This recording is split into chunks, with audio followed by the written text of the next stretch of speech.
My coworker kept taking credit for my ideas until I set the perfect trap. Thomas had this annoying habit of jumping into meetings right after I'd pitched something and saying, building on what she said before presenting my exact idea as his own brilliant addition. It started small. I'd mention a client strategy in the break room, and suddenly Thomas was presenting it as his breakthrough in the next team meeting. When I'd bring it up, he'd act confused. Great minds think alike, I guess. The first time it happened, I thought maybe it really was a coincidence. But then it kept happening. My idea about targeting millennials through TikTok partnerships. Thomas pitched it 3 days later as his generational marketing breakthrough. My suggestion to rebrand our failing product line. Suddenly, Thomas was the visionary who saw the potential for a complete company pivot. Our boss, Janet, ate it up every single time. Thomas had this way of presenting ideas with complete confidence, using buzzwords like synergistic solutions and paradigm shifts that made everything sound more impressive than it actually was.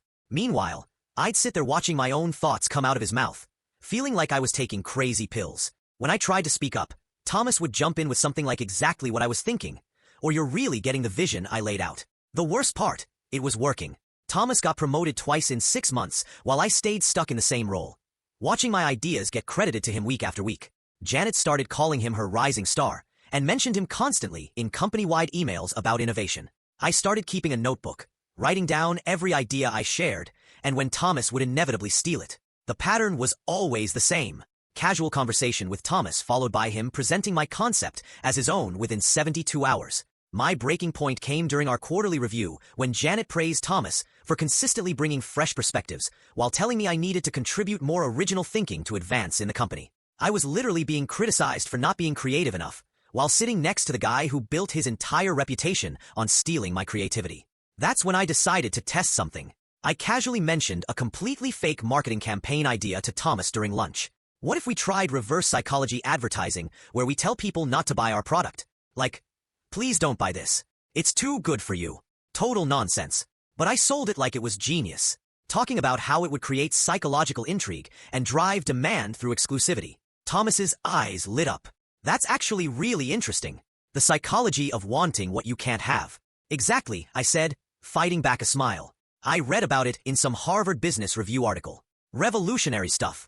3 days later, Thomas requested an emergency meeting with the entire executive board.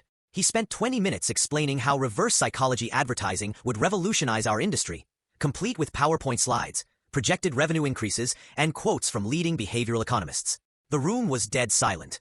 Our CMO, David, looked genuinely confused. So, we're telling customers not to buy our products? Exactly, Thomas beamed, clicking to his next slide. It's revolutionary. We're disrupting the traditional sales funnel by creating artificial scarcity through verbal rejection. Thomas, David said slowly. That's possibly the worst marketing strategy I've ever heard. We'd be literally paying to tell people not to give us money. Thomas's face went white as he realized he just pitched complete gibberish to the SOIT with total confidence. His mouth opened and closed like a fish as he tried to backtrack, but the damage was done. But here's the real kicker. I'd been recording our lunch conversations on my phone for weeks, documenting every time he stole my ideas. I had evidence of him taking credit for actual good strategies that had generated real revenue, plus audio of him stealing my intentionally terrible fake one. I walked into HR the next day with a folder full of transcripts, recordings, and my detailed notebook showing the pattern of theft going back 8 months. Thomas got fired for intellectual property theft and ethical violations. I got his promotion, his corner office, and a 40% raise for what Janet called innovative thinking and leadership potential. The best part, in his final meeting, Thomas actually tried to claim that the reverse psychology idea wasn't his fault because someone else had suggested it. He literally threw me under the bus for his own stupidity, which just proved to HR that he had been stealing ideas all along. Sometimes the best revenge is letting someone hang themselves with their own rope.